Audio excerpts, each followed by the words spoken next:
Olá, queridos! Sejam bem-vindos ao nosso programa Profecias Bíblicas, Esperança das Nações. E você é o nosso convidado especial. Eu estou muito feliz por poder estar estudando com você, estudo após estudo. Louvado seja Deus por sua fidelidade. E se você veio a primeira vez, eu quero lhe dizer que nós podemos mandar para sua casa gratuitamente todos os estudos que você perdeu, um por um. Você vai receber cada detalhe, cada coisa que você precisar saber. Pela graça de Deus que está na palavra do Senhor, vamos estudando juntos, tá bem? Mas não antes sem orar ao Senhor. Vamos pedir a Deus que nos abençoe ao abrirmos a santa palavra de Deus agora. Vamos orar? Misericordioso Deus e Pai que estás nos céus, em nome de Jesus Cristo, teu Filho, eu te imploro que o Senhor nos abençoe agora com a sua bondade, com o seu poder, com o teu Santo Espírito. Queremos entender a tua palavra, queremos saber o que diz a tua Santa Bíblia e usar em nossa vida e te obedecer. Em nome de Jesus Cristo, aquele que está no lugar santíssimo do santuário celestial, de quem dependemos, oramos e agradecemos. Amém. Vamos então abrir a nossa palavra, a palavra de Deus, agora no livro de Daniel, aquele livro que estamos estudando. Ao estudar o livro de Daniel, eu quero que você abra especialmente no capítulo 7. Eu vou lhe fazer uma pergunta. O que especialmente o chifre pequeno disse que mudaria, tentaria mudar? Abre lá em Daniel 7, verso 25. Vamos ler juntos. Proferirá palavras contra o Altíssimo, destruirá os santos do Altíssimo e cuidará em mudar os tempos e as leis. Queridos, vocês perceberam isso? Mudar os tempos e as leis, isso não é coisa simples, isso é coisa séria. Qual foi a última vez que você leu detidamente e com atenção os mandamentos de Deus, a lei de Deus? Vamos olhar, por favor, lá em Êxodo capítulo 20. Eu quero analisar com vocês. Eu sei que nesse estudo nós já olhamos outras vezes, nós já estudamos, mas eu gostaria que você visse a seriedade da vontade do nosso Deus por ter nos entregado esse tesouro precioso que é a sua lei, a maneira correta que Ele espera que nós vivamos. Nosso comportamento, a nossa ação. Vamos ler, achou? Êxodo capítulo 20, veja do verso 3 em diante. Diz o seguinte, o primeiro mandamento: não terás outros deuses diante de mim. Queridos, não ter outros deuses significa não colocar nada no lugar que deveria ser colocado Deus. Por exemplo, às vezes nós deixamos um carro ser o nosso Deus. Nós permitimos que uma pessoa, um desejo, uma situação seja colocada no lugar de Deus e nós ficamos tão envolvidos com aquilo que Deus é esquecido. O que será que pode existir na nossa vida que está tomando o lugar do Deus eterno? Você já parou para pensar nisso? Vamos ver o segundo mandamento. Não farás para ti imagem de escultura, está no versículo 4 do capítulo 20 de Êxodo. Não farás para ti imagem de escultura, nem semelhança alguma do que há em cima nos céus, nem embaixo na terra, nem nas águas debaixo da terra. Não te encurvarás a elas, nem as servirás. Pois eu sou o Senhor teu Deus, sou o Deus zeloso, que visito a maldade dos pais nos filhos até a terceira e quarta geração daqueles que me odeiam, mas faço misericórdia até 1000 gerações daqueles que me amam e guardam os meus mandamentos. Queridos, o que é isso? Algumas pessoas têm falado conosco, têm nos procurado e dito: mas Maísa, eu não adoro as imagens, eu tenho as imagens para me lembrar dos seres celestiais. O Senhor Deus disse que nós não devemos ter nenhuma imagem, nem esculpi-las, nem guardar, nem encurvar-nos perante elas. Isto é transgressão do segundo mandamento do Senhor Deus. Isso é coisa séria. O que diz o outro mandamento? O próximo mandamento, o terceiro, está no versículo 7. Não tomarás o nome do Senhor teu Deus em vão, pois o Senhor não terá por inocente o que tomar o seu santo nome em vão. Eu quero lhe dizer uma coisa. Existem pessoas, existem nações, que no momento em que estavam tomando o nome de Deus, no momento que iam falar o nome de Deus, eles faziam silêncio.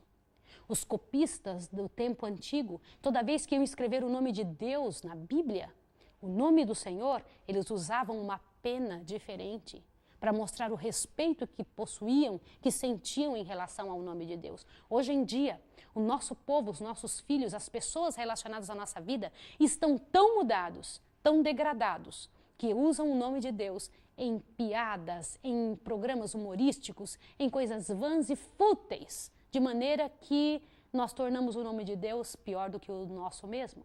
Já parou para pensar nisso? Isso é transgressão de um mandamento. Olhe avante o próximo mandamento, o mandamento que está no versículo 8. Lembra-te do dia do quê? Do sábado, para o santificar. 6 dias trabalharás e farás toda a tua obra, mas o 7º dia é o sábado do Senhor teu Deus. Não farás nenhum trabalho, nem tu, nem teu filho, nem tua filha, nem teu escravo, nem tua escrava, nem teu animal, nem o estrangeiro que está para dentro das tuas portas. Pois em 6 dias fez o Senhor o céu, a terra e o mar, e tudo no que neles há. Mas no 7º dia descansou de sua obra. Por isso o Senhor abençoou o dia de sábado e o santificou. Veja que coisa interessante. Aqui é claro em falar do mandamento do sábado. No nosso próximo estudo, nós vamos entender por que as pessoas e as religiões cristãs guardam o domingo. Você precisa entender a razão do porquê eles fazem assim. Será o nosso próximo estudo. Você precisa ter isso na sua consciência de forma clara e para que você possa tomar uma decisão. Mas o mandamento do Senhor originalmente diz claramente a respeito do santo sábado. 3 coisas Deus fez com relação a este dia. Deus disse que abençoou, descansou nele e santificou. Se tem algo que Deus santificou nessa terra, foi o dia de sábado. Interessante, não é? Agora veja o outro mandamento próximo. Aqui você encontra o mandamento 5º no verso 12. Honra teu pai e tua mãe para que se prolonguem os teus dias na terra que o Senhor teu Deus te dá. Querido, querida, o fato de dizer para nós honrarmos pai e mãe abrange uma série de situações no nosso mundo atual, na nossa sociedade. Uma certa vez eu perguntei para um amigo meu que havia voltado de um país de primeiríssimo mundo: o que foi que você viu de bom lá naquele país? A resposta dele foi: Maísa, o mais interessante foi a maneira educada com que os pais obedecem os filhos. Já pensou que coisa séria? Hoje em dia, os pais estão obedecendo à vontade dos filhos. Eu quero falar algo para vocês, pais queridos. Vocês devem ser a orientação segura que seus filhos devem ter. Vocês devem ditar qual norma de vida seguir. Porque hoje em dia existe essa inversão tão grande de valores, os valores passaram a ficar tão mudados, o que era certo passou a ser errado, o que é errado passou a ser certo. Então hoje em dia um filho se sente na liberdade de ditar normas. Isso é coisa muito séria. Os pais foram colocados nessa terra no lugar de uma autoridade tão séria que eles devem lembrar a autoridade divina.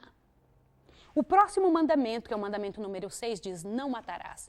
Entende perfeitamente que esse mandamento não foi abolido de forma alguma? As pessoas que já tiveram em sua família alguém que foi assassinado. É tão sério isso a situação. Quem diz que a lei de Deus foi abolida é, de certa forma, culpado pela transgressão destes mesmos mandamentos. O outro mandamento diz: não adulterarás. Este mandamento é um mandamento muito sério. Nós vemos a transgressão deste mandamento estampado em outdoors na rua, nos locais onde passamos, nas bancas de revistas, em lugares como os cinemas, as casas de espetáculos deste mundo, onde se encontram pessoas adulterando de várias maneiras, de diferentes formas. Eu quero dizer algo para você. A sexualidade o Senhor Deus deixou como uma grande bênção para a humanidade, como uma bênção preciosa. Mas Satanás conseguiu fazer com que a sexualidade se transformasse numa maldição. Quando o sexo é feito de maneira errada, quando se consegue trabalhar em cima dele como adultério, aí sim ele se transforma numa maldição. Queridos, não adulterarás. Foi a vontade do Senhor Deus para que você, sua família, para que seu relacionamento amoroso seja feliz. Avante, não furtarás, é o mandamento número 8. Também entende que esse mandamento não foi abolido. Quem volta com seu salário suado do mês inteiro e é assaltado por alguém. Deus jamais aboliria algo que ele está fazendo com que seja a segurança da sociedade. O outro mandamento, o 9, diz: não dirás falso testemunho contra o teu próximo. Daqui a um tempo, nós vamos estudar algo muito sério. Dentro de uns 4 ou 5 estudos, nós vamos ter a orientação clara de Deus sobre o que Ele pensa sobre a nossa atitude e o dom de falar.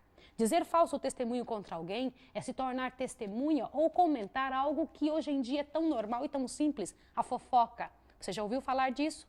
Você vê como nós todos estamos envolvidos, o mundo de hoje, envolvido na transgressão aberta do 9º mandamento de Deus? Que diz para nós não levantarmos falso testemunho contra ninguém. Aliás, eu quero lhe dizer algo. Falar mal dos outros, mesmo que seja verdade, é pecado e pecado aberto.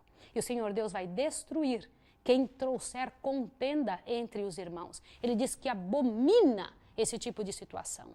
É muito sério nós tirarmos da vida de alguém a liberdade de ele continuar com seu nome limpo, com sua reputação limpa. E o último mandamento, é o que está no versículo 17 do capítulo 20, diz: não cobiçarás a casa do teu próximo, nem a mulher do teu próximo, nem seu escravo, nem sua escrava, nem seu boi, nem seu jumento, nem coisa alguma do teu próximo. Queridos, isso é seríssimo. Isso faz muita diferença na nossa maneira de ver e entender as coisas. Eu vou lhe fazer uma pergunta sincera, verdadeira, para que você possa me responder e me fazer compreender qual é a tua maneira de pensar. Você crê que estas leis justas, da maneira como são, foram mudadas? Consegue imaginar que estas coisas que asseguram a minha e a sua felicidade, que asseguram nossa comunhão, que asseguram nossa maneira de pensar e de agir, nossa maneira de adorar, que envolvem nossa adoração, estes mandamentos, essas palavras claras que asseguram nossa família, que asseguram nossos negócios, que asseguram, enfim, a nossa vida inteira, nosso comportamento, nosso caráter, foram abolidos? Abolidos ainda, alguns dizem, pelo Senhor Jesus Cristo. Imagine algo assim, nesse tipo de posicionamento. Jesus, o Filho de Deus, aboliria aquilo que o Pai, Ele próprio fez? É muito sério e eu tenho que lhe fazer algumas outras perguntas. O que a Bíblia chama de pecado? O que é pecado? Vai na sua Bíblia em 1 João, capítulo 3, verso 4. Vamos juntos, lá no finalzinho da Bíblia. 1 João, capítulo 3, verso 4. Vamos juntos para que você possa entender o que a Bíblia chama de pecado. 1 João, capítulo 3, verso 4. Todo aquele que comete pecado transgride a lei, pois o pecado é o quê? É a transgressão da lei. Se a Bíblia chama de pecado a transgressão da lei, como ele mesmo aboliria aquilo que nos mostra o que está errado? Aonde na Bíblia também encontramos um negócio interessante. Como se percebe que alguém pecou? Abra sua Bíblia em Romanos, rapidinho, capítulo 7, verso 7. Romanos, o livro de Romanos, você veja capítulo 7, verso 7. Romanos dá uma abertura muito clara para você e para mim do que significa, o que é que faz a gente entender o que é pecado. 7, 7. Vamos juntos? Que diremos, pois? É a lei pecado? De modo nenhum. Mas eu não conheci pecado se não fosse por intermédio da lei. Pois eu não conheceria a concupiscência se a lei não me dissesse, não cobiçarás. Sabe o que significa lei? A lei é que mostra onde você está errado, aonde você precisa mudar, o que você precisa fazer para agradar a Deus e melhorar a sua vida. A lei é necessária porque ela esclarece a nossa posição, a maneira como devemos viver, o que Deus espera de nós. Compreendeu? É isso que o apóstolo Paulo está dizendo. Pelo que somente o cristão pode ser purificado. Aí algumas pessoas podem dizer, Maísa, você está sendo legalista.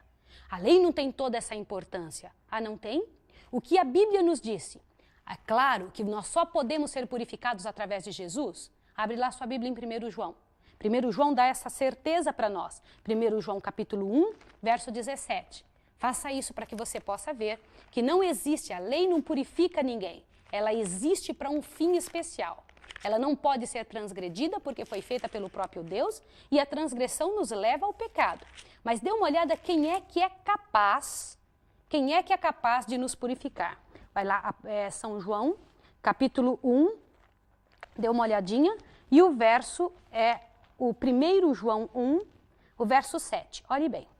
Mas se andarmos na luz, como Ele está na luz, temos comunhão com os outros, e o sangue de Jesus Cristo, seu Filho, faz o quê? Nos purifica de todo o pecado. Quem nos purifica é Jesus. Mas o que nos faz saber onde estamos errando é a lei de Deus. Para que nós entendamos que estamos em pecado, é preciso que alguém diga, isto é pecado. É preciso que alguém nos informe e nos mostre o que é. E Deus deixou sua lei para isso, para que nós possamos andar da forma correta. Compreende?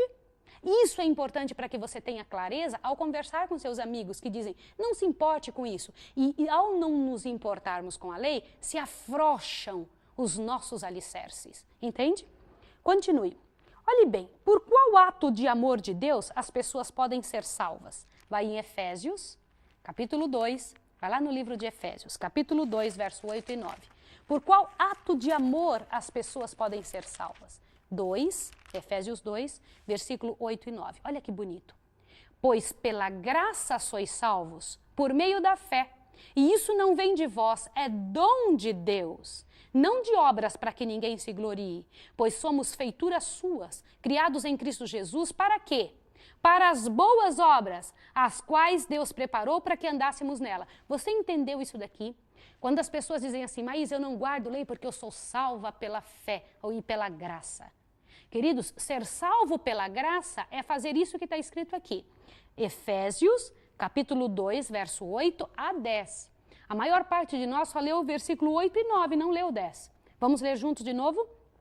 Pois é pela graça que sois salvos, por meio da fé. Isso não vem de vós, é dom de Deus. Ótimo. Agora continue lendo. Não de obras para que ninguém se glorie. Não são minhas obras que me salvam. Elas mostram o quê? Veja o verso 10. Pois somos feitura sua, criados em Cristo para o quê? O que diz a sua Bíblia? Para as boas obras. Olha que interessante. Veja bem, as quais Deus preparou para que andássemos nelas. Deus criou a maneira correta de viver e nos mostrou qual é a maneira certa que temos que viver, queridos. Isso faz toda a diferença. Então, os versos que são usados para chegar a nos dizer, a nos fazer compreender uma coisa que Deus nunca disse que sua lei seria abrogada, seria tirada do espaço onde os seres humanos deveriam viver e serem julgados, porque ele sabia o quanto nós precisamos dela para ter a certeza de como viver, do que seguir. Mais uma pergunta para você. Com que palavra Deus inicia o quarto mandamento?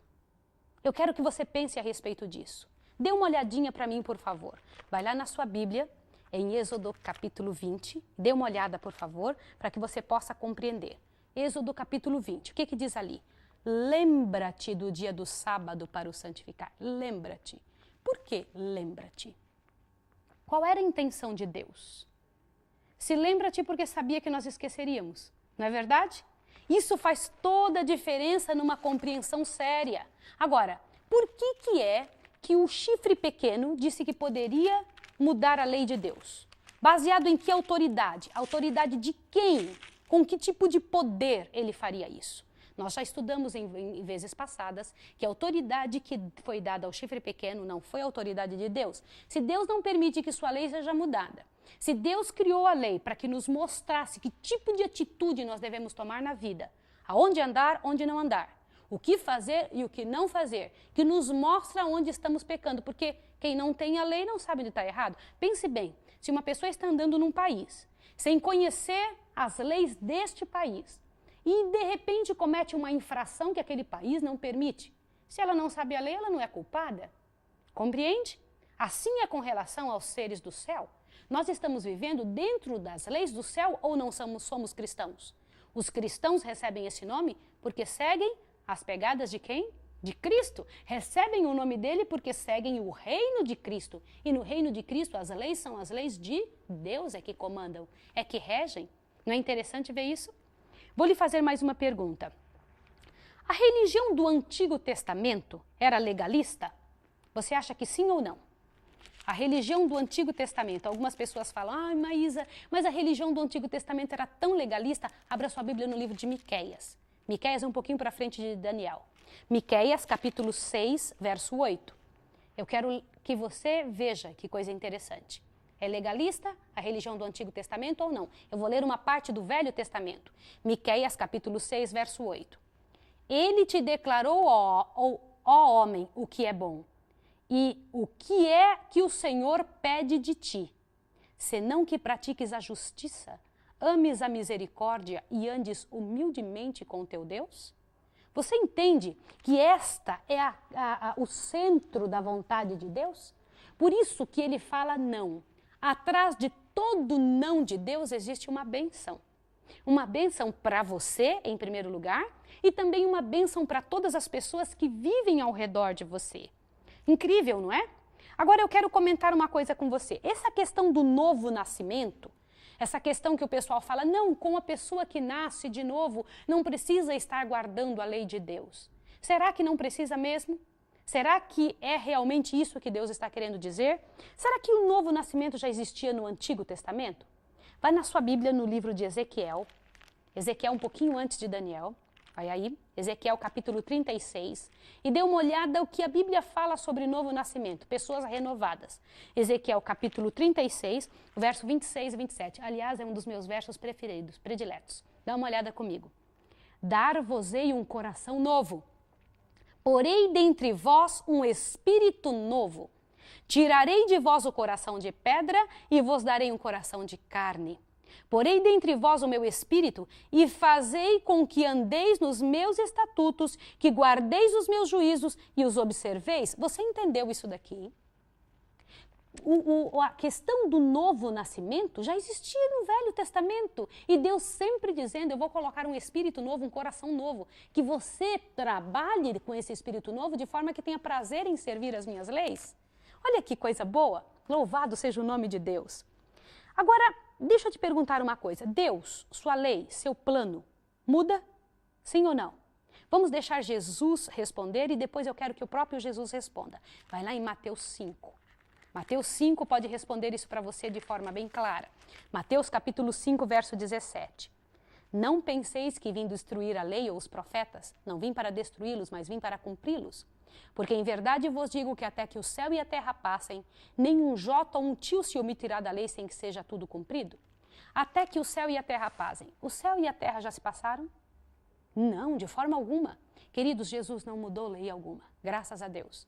Esses versos que comentam a respeito da graça de Deus também dizem que nós somos salvos pela graça, isso é verdade. Nós somos salvos exclusivamente por Jesus, mas as obras que fazemos mostram quem é que nos dirige. Aquilo que fazemos mostram quem é que está no comando de nossa maneira de pensar, de nossa existência, de nossa maneira de viver. Vai na sua Bíblia em Malaquias 3:6. Malaquias, o último livro do Velho Testamento, vai te indicar se Deus é capaz de mudar. Se Deus muda de alguma maneira. Se o Senhor Deus faz isso que as pessoas dizem que Ele faz. Veja, Malaquias capítulo 3, verso 6. O que a tua Bíblia diz? Eu vou ler com você. Eu, o Senhor, não mudo. Por isso, vós, ó filhos de Jacó, não sois consumidos. Queridos, queridas, há algo grandioso dentro dessa perspectiva que precisamos entender. Nosso Deus é um Deus justo, sábio. Ele tem sua maneira de agir, uma maneira clara, verdadeira, aberta, transparente e uma maneira correta de agir conosco. Ele colocou de forma clara e simples, sem precisar de várias páginas, a constituição do seu reino, que é a sua lei. O inimigo de Deus, no desejo de fazer com que os seres humanos pequem, espalhou pelo mundo inteiro que após a morte de Jesus, as leis foram cravadas na cruz. No nosso próximo estudo, você vai entender que lei é que foi cravada na cruz. Se existe alguma lei que foi cravada na cruz, e nós já sabemos que a lei de Deus é eterna, que Deus disse que Ele não mudou, como, que maneira que nós podemos entender essa situação? Se a lei de Deus não mudou, e o próprio Jesus disse isso, qual foi a lei que foi cravada na cruz? Se é que existe uma lei que foi cravada ali, a Bíblia tem que explicar, porque a Bíblia não se contradiz. E você precisa entender estas verdades para que não seja enganado pelo inimigo de Deus. Desde o céu, o inimigo de Deus odiava a lei do Senhor. Ele já não queria que as pessoas andassem. Ele foi o primeiro que pecou, o primeiro transgressor da lei de Deus, o primeiro homicida, o pai da mentira. Todas as coisas que Deus não gosta, foi Ele que fez a primeira vez. E Ele gostaria muito que você fizesse isso também. Ele queria ver a humanidade inteira envolvida nessa desgraça. Querido, querida, tome uma posição em nome de Jesus. Refaça com sua família todos os alicerces daquilo que você acredita. Comece a repensar sobre as coisas que você acredita que eram boas, sobre sua maneira de divertir-se, a maneira de vestir-se, a maneira de se alimentar, a maneira de pensar, a maneira de se propor com relação ao futuro. Isso tudo decide de que lado que estamos, quem é que é o nosso Deus, quem é que nos dirige. Nosso Deus tem mais para a sua história e para a minha. Nosso Deus deseja que a sua vida seja uma bênção completa, não somente para você, mas para todas as pessoas com quem você convive. Quem acredita no que Deus acredita, vive uma vida feliz, vive uma vida de paz, vive uma vida de sossego, e é isso que eu quero que você viva. Começa a ter uma série de problemas externos, porque o inimigo não deixa essa pessoa judia, fala mal, arruma calúnias, sofrimentos mil, mas dentro do coração fica em paz, fica bem, e é isso que Deus quer para você. Eu quero orar com você e sua família agora. para que você firme o seu coração nessa verdade, para que você tenha certeza do que é que você crê e para onde você está caminhando, em direção ao que você está indo. Que Deus tenha misericórdia de você, que te ajude a tomar a decisão. No próximo estudo, não se esqueça, nós vamos entender qual foi a lei que foi cravada na cruz. Nós agora vamos orar, eu vou orar com você, vou pedir a Deus que te abençoe. Vamos orar? Misericordioso Deus e Pai Santíssimo Senhor, muito obrigado por criar a legislação do céu. Esta, Senhor Deus, que é a tua santa lei. Louvado seja o teu nome, nos dê poder, Senhor Deus, porque o Senhor Jesus Cristo não veio somente nos salvar, veio nos dar poder para vivermos a vida que Ele viveu, andar como Ele andou. Em nome dele, rogamos e agradecemos, te pedindo a bênção para esta pessoa que está em casa, lançando esta oração para o lugar santíssimo do santuário celestial, onde Jesus está por nós, em nome de quem oramos e agradecemos. Amém. Que Deus abençoe você e até o próximo estudo.